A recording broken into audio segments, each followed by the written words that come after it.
In today's video, we're finding out what can you actually do with a computer that you buy off eBay for just £2.99. So as we're going through the Christmas period, there's lots of random stuff popping up on eBay, lots of people having clear outs and getting rid of things they don't want. But I managed to get a hold of a full dual-core computer, as it was listed as, for £2.99.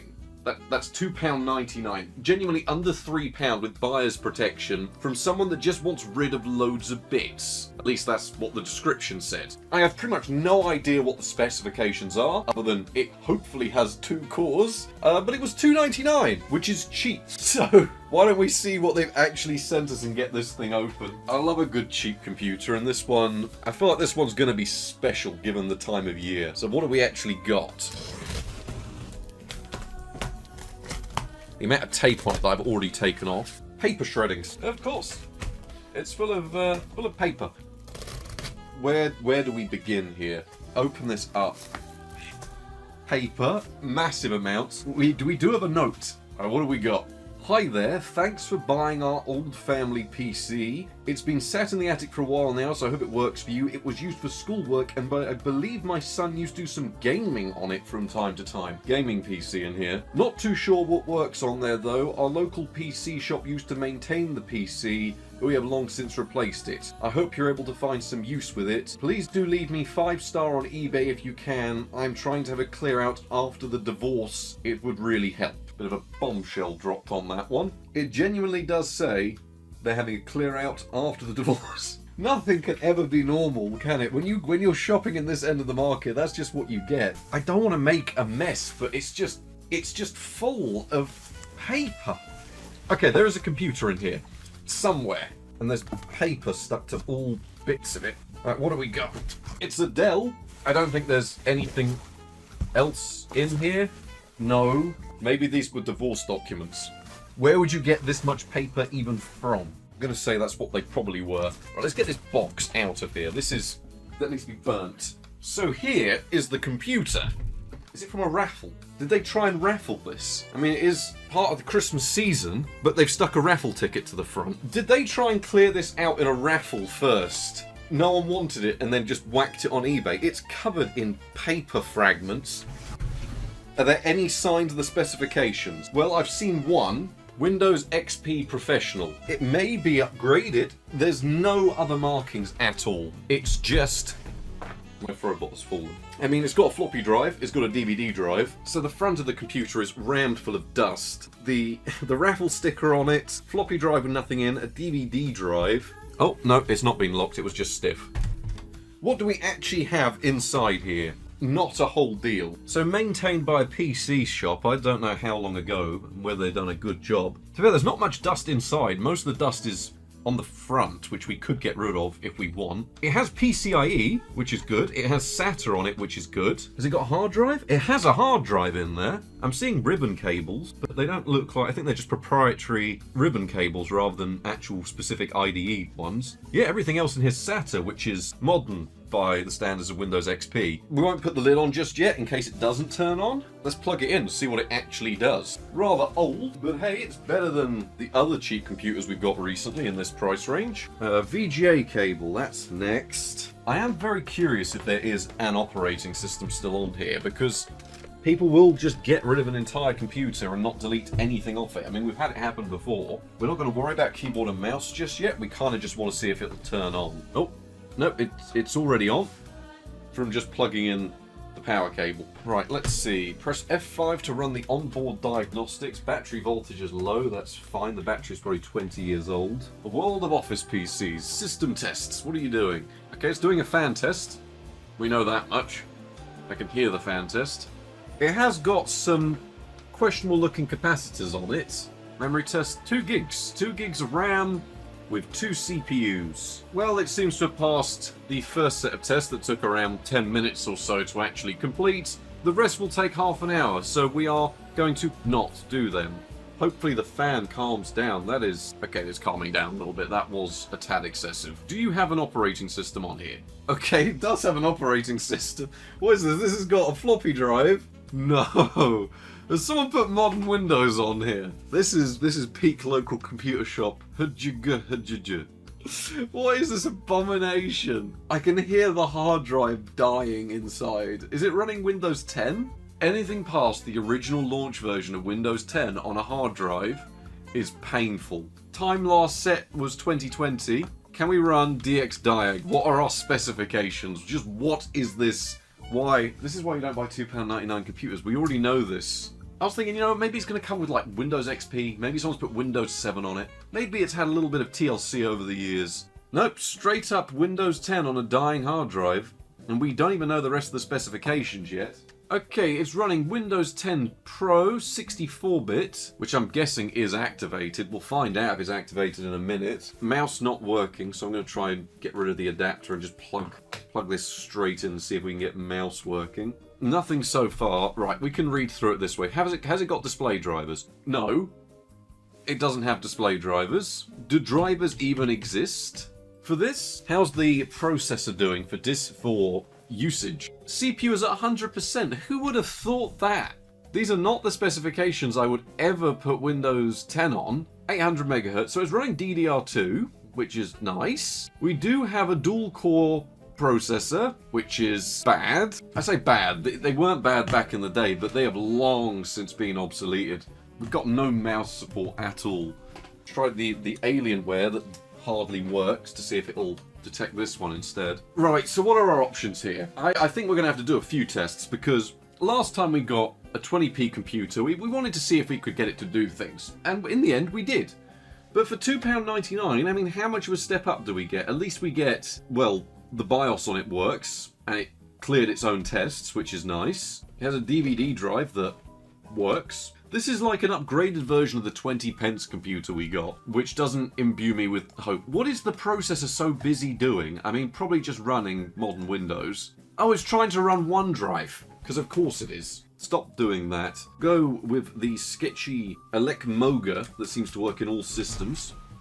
Right, did their local computer shop just decide that, yeah, Windows 10's a great idea? They probably just said, look, we'll wipe it for you. So they probably cleared off the data that was on here and have just whacked on Windows 10 with no drivers. How many drivers is it actually missing? I can just hear the hard drive dying inside. I was about to say, this isn't too bad. But no, this is bad. Video controller is going to be a nightmare because what does this even run? Right, we are apparently on the internet. Well, it's busy installing drivers all of a sudden. But the problem is, I mean, maybe Dell will have some of this information listed on their website still. But at the same time, it says on top it was designed for Windows XP. Oh, searching the web. This is actually more painful than it was using Windows XP. Because at least Windows XP wasn't eating what little we had in the way of resources. I just want the Dell website for drivers. How can you find 51 results and none of them are to do with what I'm asking for? Oh, because I'm using Bing. Optiplex 330. This is so painfully slow. I don't know how long we'll be sticking with Windows 10 on here because this is downright painful. Come on, you can manage your own drive page. Processor and memory. Yeah, 2 gigs doesn't go very far. I mean, for $2.99, they're not terrible specifications. Like, they really aren't the worst. It is a computer that does function. Maybe we can do something with it. I mean, I don't even know how many watts the power supply is. How many watts does the power supply actually produce? 280 watts. That's actually quite a lot more power than I thought it would make. 280 watt power supply in here. Okay, it has figured out the time and date. No, it hasn't, because it thinks we're UTC 8. So whatever computer shop set this up did it very lazily, because for some reason we're using American date format. I don't like checking for updates through Windows, but sometimes it does find some optional updates that are graphics drivers, especially if it's got an Intel chipset graphics. If they've got Windows 7 drivers, or even just Windows Vista drivers, we can make them work. Maybe try and run a benchmark on it, and then I feel like we are going to be abandoning Windows 10 as an operating system on here, because what's the point? I mean, if it was Windows 11, then yeah, we could say, well, look, it's running the latest version of Windows, but as it stands, it's now not. Like, it's admirable that it's doing as well as it is, and the processor's struggling more than the hard drive, which is miraculous given the amount of noise it's making. I mean, 7 megabytes a second does max out the hard drive, keep in mind. Come on, give us chipset graphics. That's good news. The floppy drive works. Come on. What are you? Was I right? Is it a G31 chipset? Where are you, graphics controller? It is a G31. Right, let's see if it'll run something. A test, a benchmark.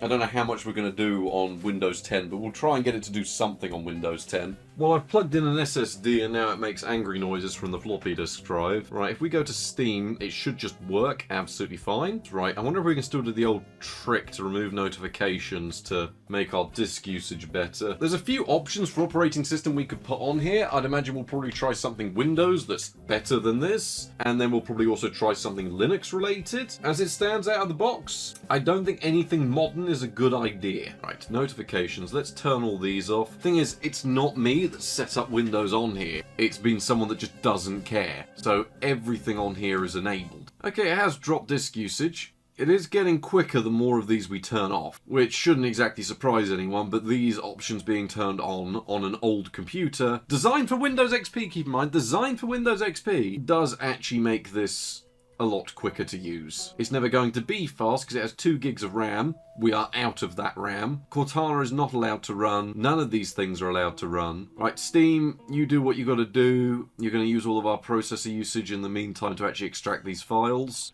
Oh, we do actually have a production date stamped on here. 2007. I really don't need this, but it's making for such a stupid video that we're running with it. Have you wondered just how long it takes to start Steam on a 2007 computer with an old dual core and a hard drive? Half an hour. And launch is a bit of an optimistic statement. Is there a single 3D Mark benchmark that still works? I think they still include the old one that was designed for Android phones. Get a baseline figure of how this compares to the modern day, and then we're going to say bye-bye to Windows 10 and we're going to nuke it and run something else. It's going to take a little while to get into 3D Mark, I reckon. We are now a good couple of hours into trying to use Windows 10 on here, and it has been agony just to get online, download drivers, actually try and make any progress. So I think we will call a benchmark on Windows 10 good enough. I have to use the numlock button to make sure the computer's not died at any time.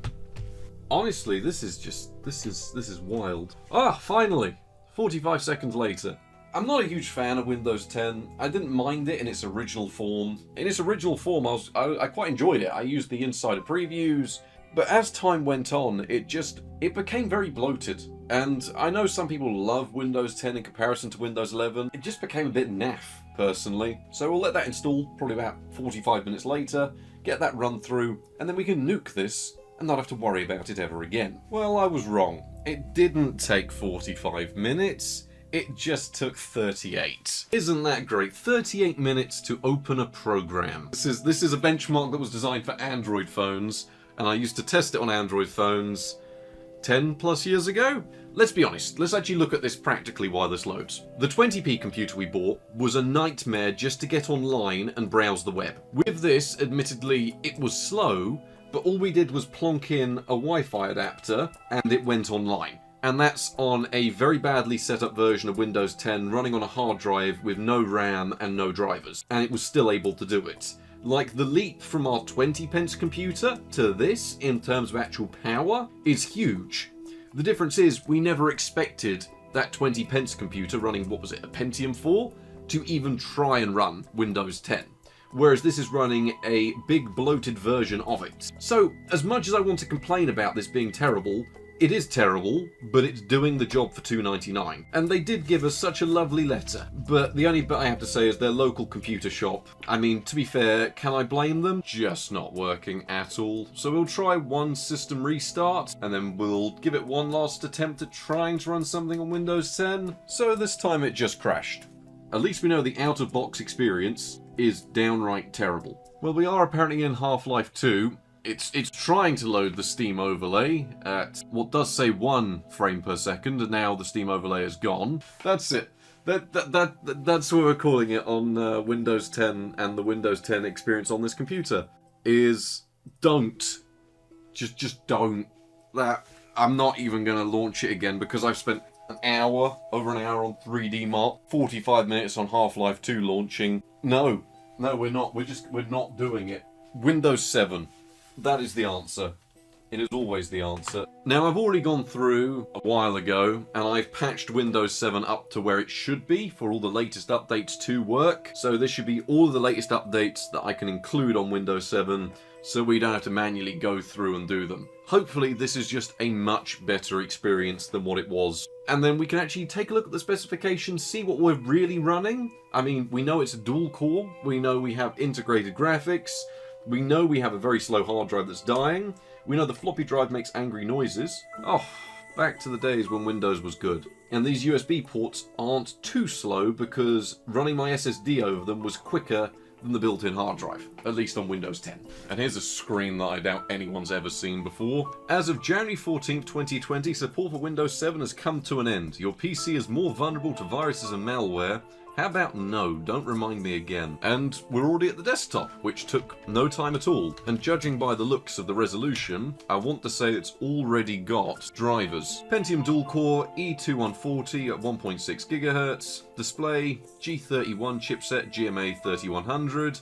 Makes sense. They're not actually too terrible of a chip, like there are worse ones out there. Yeah, memory usage is down to 500 megabytes even with all the updates. Once again, the most beautiful install screen in the world. While that's doing that, we can have another attempt at running Steam off this drive. The hard drive still sounds like it's dying, but conveniently, the good news is the floppy disk drive doesn't make so many angry noises anymore. Not amazingly fast, but quicker than it was. Then again, we are still running an old dual core. These dual cores were, off the top of my head, we'll get CPU-Z, but off the top of my head, the dual core that's in this is around Pentium D performance. Which is good for how power efficient it was. It's bad for actual overall performance. Right, Wi-Fi isn't working. What if we unplug it and plug it back in? And we are actually installing a few things in the background. I'm going to install a few bits. Can it run Crysis? Do we want to see if it can run Crysis? I mean, it's installing Counter-Strike 16 at the moment. It's doing okay. You know what? For a cheap computer now, it's running an operating system it should be. We're at the point now where I've been trying to get Windows 7 into a state where we can actually still use it for these older computers, where Windows 10 is just nasty and Windows 11 probably isn't going to even work. Yeah, the modern world is what's stressing this out the most, but even then, we are still under our 2 gigs of memory. Are we actually doing any swaps? But we are also asking it to install about 3 different programs at once. But we'll come back once we've actually got all of these running and installed. Right, the version we've downloaded is slightly newer. It's only a couple of points of a version newer. Yes, we'll restart the computer, and then we're gonna try and run Steam again. And hopefully it boots a lot quicker. Honestly, it was probably quicker installing Windows 7 on here than it was actually just booting Windows 10.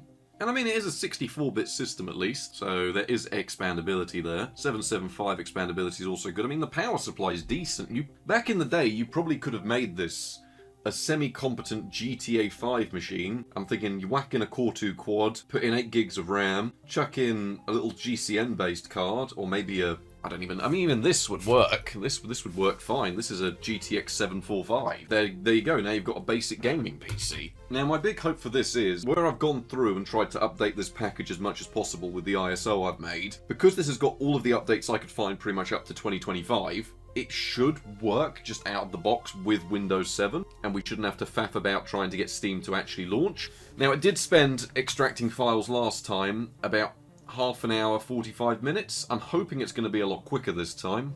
We've come a long way in the world of multitasking. Honestly, I don't think it's the processor. I want to blame it on the RAM and the hard drive. I mean, even then, RAM. We have half a gig left. We have over half a gig left with everything we're doing here. It is just that hard drive that is slowing us down. Right, what actually are the specifications of this graphics chip? Oh yes, they were never fantastic, but this is about what I expected. So we have, I don't believe these were unified shaders. I don't ever think these things support DirectX 10. So we have an amount of shaders, we'll figure it out later. 4 ROPs, 1 TMU, it's the Dell variant, it has no clock speeds assigned, and is 64-bit, but supports DirectX 9. Well, that was a fascinating read, a little bit slow, as you'd expect, given it the hardware we're running on. Try and get something launched, just so we can say, look, we've got an operating system on here, we've ran it through a benchmark, we know the system's stable, provided we don't touch that RAM slot at all, but at this point we've tested 2 different operating systems on what is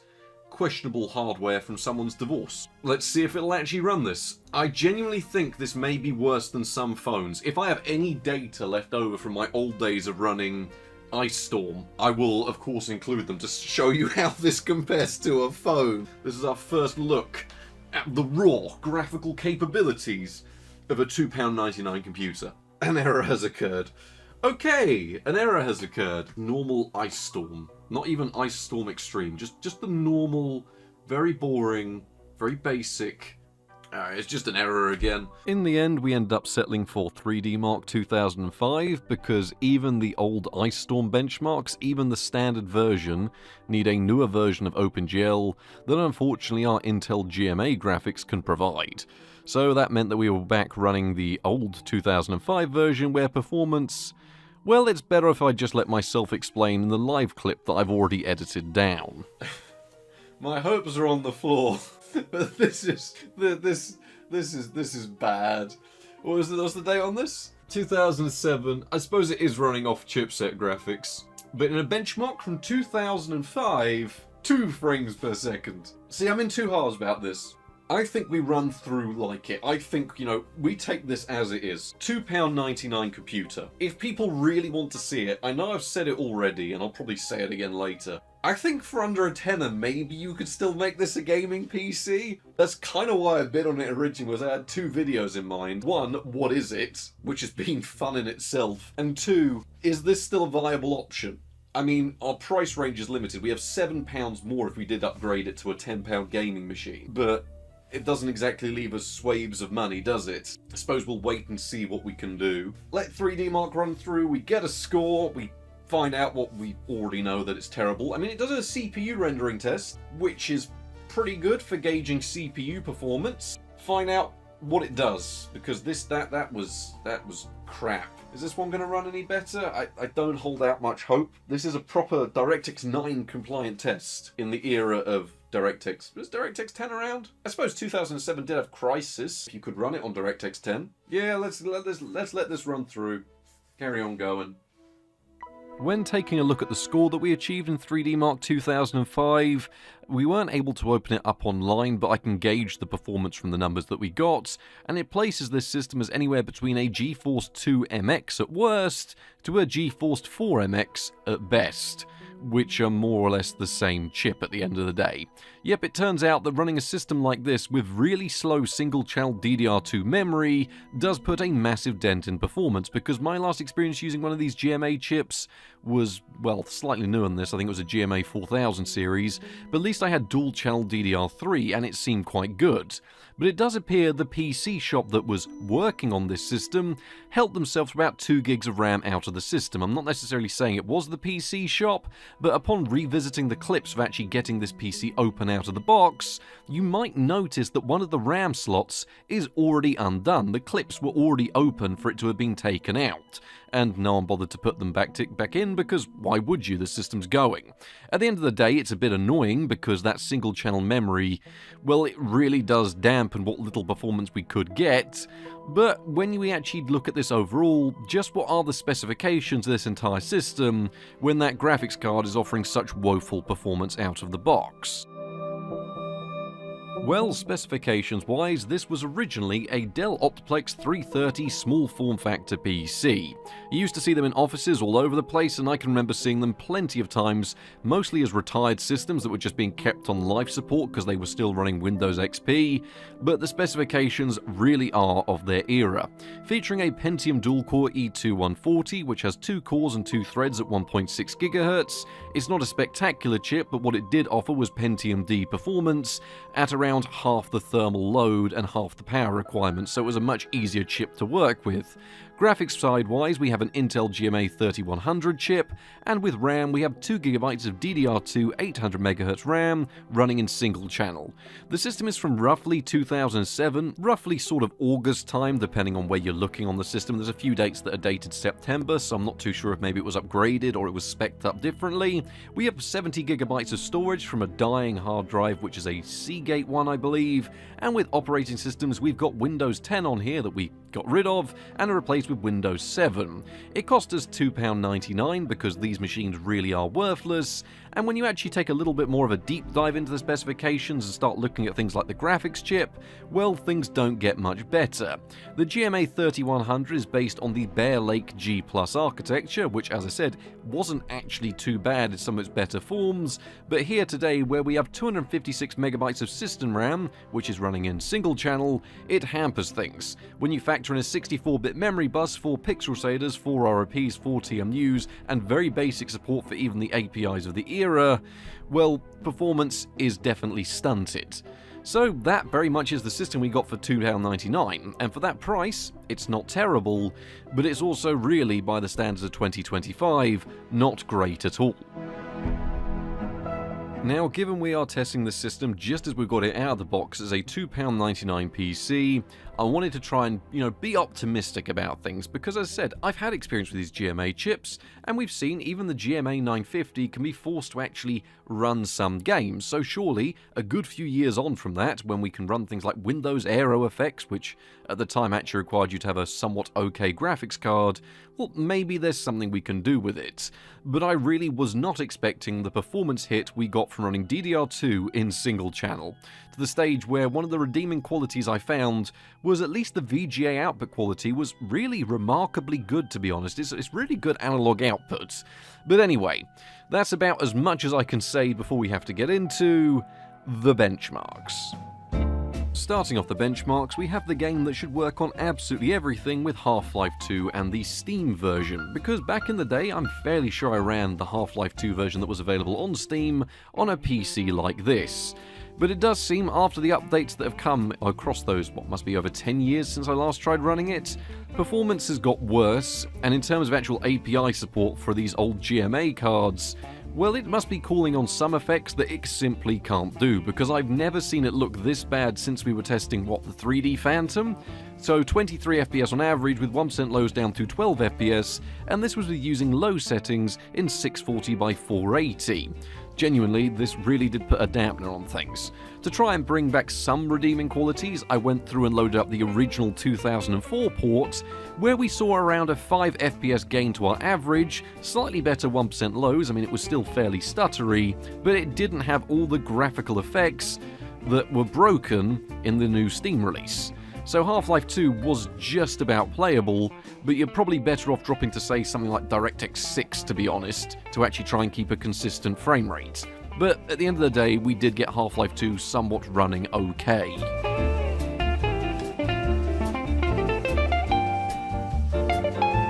Given that there will be no attempt of running the modern versions of GTA, GTA 4 or GTA 5, or GTA 5 Enhanced Edition, we went for something that's a little bit more intensive than the classic GTA titles with Just Cause 1, which is probably one of the better looking GTA clones of their era. Genuinely, it's a very good looking game, and as we've seen, when the engine gets pushed further with the second release, it does tend to look really nice.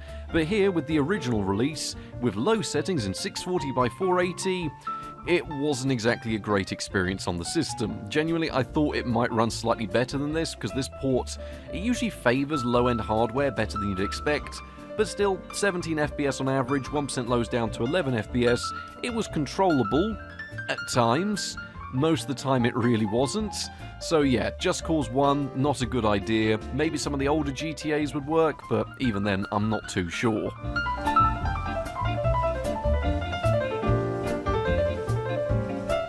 I thought maybe there'd be a slight degree of hope for RimWorld. Well, not really. With 2 gigs of RAM, it's not actually enough to even launch the base game, let alone something with the DLCs. But what it would do, if you tried launching the game with nothing, it would nearly make it to the menu screen.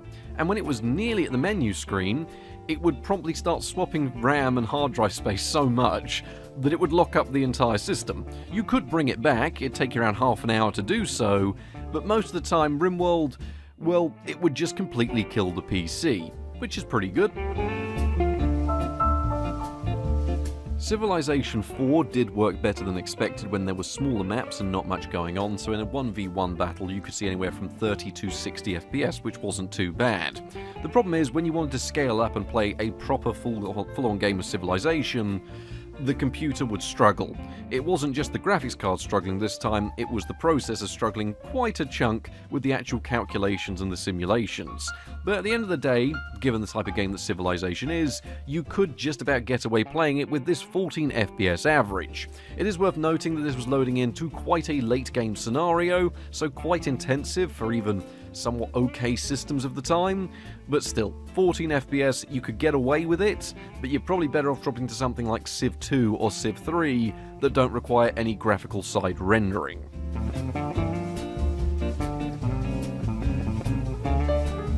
Mount & Blade Warband wouldn't work as a standalone game or a Steam install, but for some reason I could get Mount & Blade Warband Viking Conquest to actually load.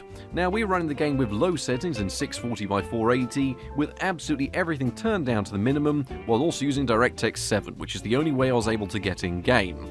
I did also have to connect a pair of headphones to be able to actually get the game to launch, which is something I wasn't expecting, but here we were with the game running. Now, if you can ignore the giant graphical glitches in the sky, which was mirroring the shield or whatever weapon you had equipped onto the skybox, because I'm assuming it was running out of system RAM. It shouldn't have even been running out of system RAM, it's got to be VRAM related, but something odd was going on. I did try this with other drivers later, and they didn't fix it, so this is just a quirk of the system, but Warband was somewhat playable, if you don't mind controlling it at 14 frames per second, and you have to play Viking Conquest, and you will be dealing with these graphical glitches, and it looks hideous, and most people don't actually have skin textures. But at the end of the day, we got it launched, which feels like an achievement at this point.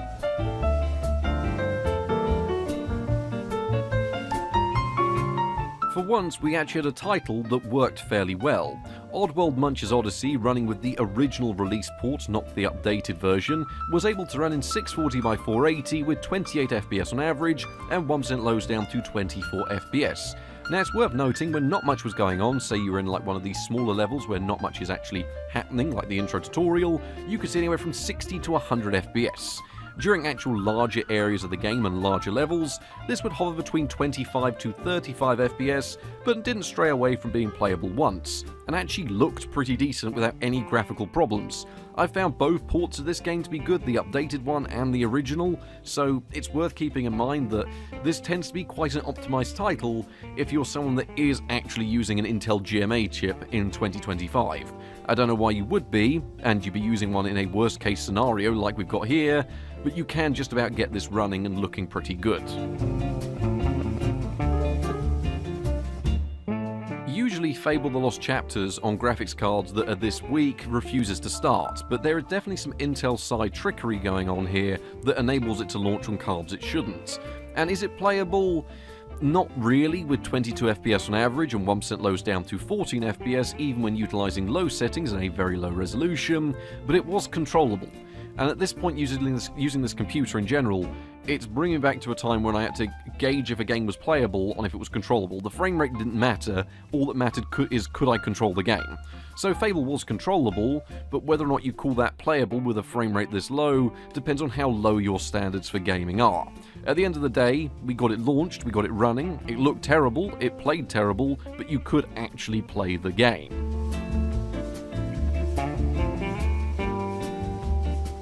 Game Dev Tycoon, I'm fairly sure runs in a Chrome browser and utilizes that for graphical acceleration, at least that's if I'm remembering this correctly, and it's ran distinctly worse on this than I've ever seen it run before. 18 FPS on average with 1% lows down to 14 FPS, utilizing the native screen resolution of 1024 by 768. There's not really much you can do here if you try and go much lower than this on resolution, you can't really control the game properly. But still, Game Dev Tycoon was controllable because it's not the type of game you need a high frame rate for, but still, you are witnessing the Intel GMA struggle at a 2D Chrome game. That is literally what it's struggling with here. So at the end of the day, playable, but downright terrible in terms of expectations and performance.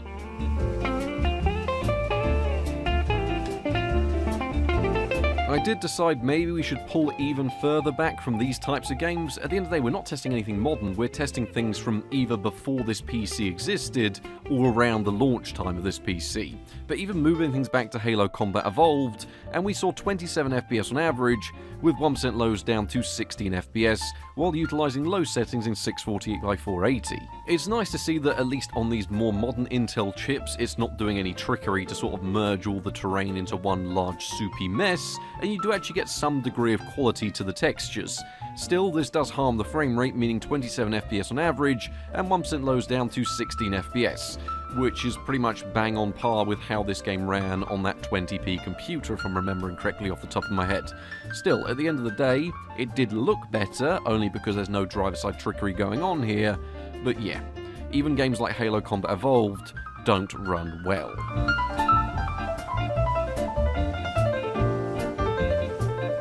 Now, one thing that I thought we could definitely get working on here was Tekkit Classic, because I used to run this on an old Intel GMA HP desktop.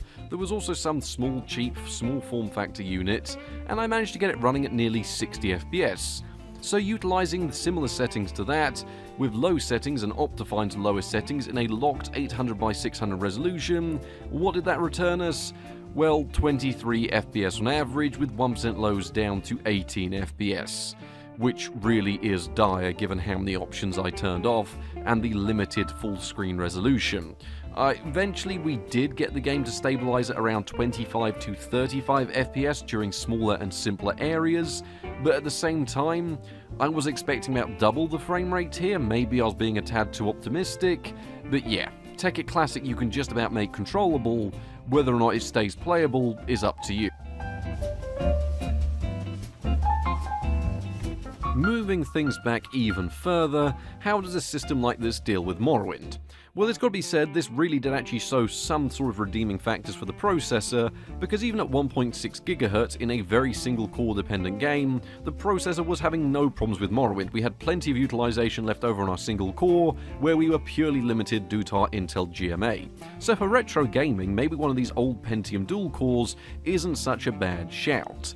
But still, because we were limited by that single channel Intel GMA chipset, low settings, no shadows, 480p, returned 48 FPS on average, with 1% lows down to 32 FPS. Now it could be worse than this. Genuinely, there were times when we were down to the mid-20s, but thankfully, that was only when lots was going on. Morrowind, for most intents and purposes, was playable on a £2.99 system, which could get you quite far, so there is that going for it. But can it run Crysis? Well, no, not at all. It recognises what graphics chip it is, gives you a warning and crashes. But when it comes to the prequel to Crysis with Far Cry 1, we were able to customise the INI files so much so that it would actually let us launch the game. This is a customised low that I was able to do by tweaking virtually every setting available, and in the end, it actually looked and ran pretty good. This game can be tweaked down fairly well. It did run better with DirectX 9 than it did with OpenGL, because OpenGL support on these chips is mediocre at best, and we did see 33 FPS on average, with 1% lows down to 21 FPS. It's worth noting here that this is pretty much the best running game we got on the system that wasn't Morrowind. This ran better than things like Halo, Game Dev Tycoon, Mountain Blade Warband, RimWorld, Civilization. It was all beat out by the fact that Far Cry is about the only decent running game we managed to get on the system. Is that probably because I spent time tweaking the INI file? Probably, but at the same time, it also looked a lot better than virtually everything else we've seen from the system so far. So yes, it can run this, and this is the best thing it will run. So, overall gaming performance from a £2.99 Dell Optiplex running on its iGPU, well, chipset graphics, which are also hampered by having the RAM stolen and are now running in single channel. And performance is dire. Genuinely, I did not expect such appalling performance from this chip, because I remember using them, but once again, my memory is of a slightly newer chip running with quicker memory, and dual-channel versions of it. This really is about as bad as Intel graphics got, because they're not even doing any driver-side tweaks anymore. The driver-side support you get is maybe the fact that you can tweak a few OpenGL options in the drivers. They're not doing things like tweaking it so Halo runs as a soupy mess but gets you a good frame rate, or Half-Life 2 defaults to a lower version of DirectX so you get more performance. It's like Intel graphics without any of the aids turned on, and it's just appalling. Once again though, the actual analog output quality, as you can probably guess from the captures, is outstandingly good for onboard graphics. I mean, at the end of the day, these were office systems primarily, and they are really good at displaying both 2D and 3D. It is the most minor thing I can give this system as a positive, but I was looking for something positive to say. In terms of retro gaming, it's pretty bad because it doesn't have any optimizations. In terms of games from its era, it can hardly run them. And in terms of new titles, well, quickly they're asking for DirectX 10, well, not really DirectX 10, DirectX 11, or they're asking for OpenGL that's beyond the 2.0 version it supports. So yeah, gaming on a £3 Dell Optiplex, not exactly recommended, and in some ways is worse than the 20p computer, because it's that much newer, yet it's not really much better, if at all, to be honest. The redeeming qualities really have to be, though, that at the end of the day this is a £3 computer. And it does things well. You can multitask on it because it has dual-core processor, not a very powerful one, but one that is at least power efficient, so maybe if you wanted a cheap server, I mean, there's much better options out there today, especially in terms of power efficiency, but still, it's not too bad. You could get away with running something like this as a media box, and it does deal with some media decoding and encoding okay, just not particularly high resolutions on modern formats. Browsing the web is doable, but it's much slower than your phone, and most of the redeeming qualities that come out of this system, well, they're only because it's still running Windows 7, which once again is out of support. So as much as you can run things on Windows 7, it has got a lot harder to do so. I'm glad I've made this pre-made ISO so I don't have to go through and tweak it constantly, but even with it in its final form, yes, you can still run things like Steam and Firefox and modern browsers, but it still becomes limiting. Which is where people are going to be asking me about Linux. Now, Linux on these systems isn't always the best idea, but I thought, you know what, at the end of the day, I've got a USB stick on hand, and it is probably worth finding out, is there anything this system can do over on Linux that maybe it can't do over on Windows? So why don't we find out if Linux had any advantages? So I did go through and install Elementary OS because I still had it on hand from that Intel Compute Stick video we did a while ago. And when it comes to a Linux distro, honestly I like having this one on hand. It's pretty good, it's pretty user friendly, it's pretty simple, and if people ask me to install Linux, this is probably the version I'd recommend because they can get away through most of it without having to touch terminal, and it just works pretty good out of the box.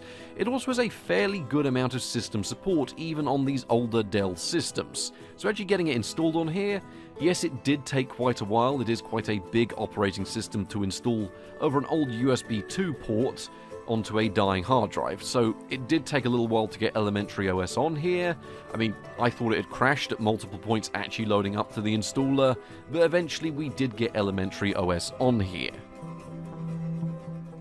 So how was the overall performance over on Linux? Was it quicker than Windows?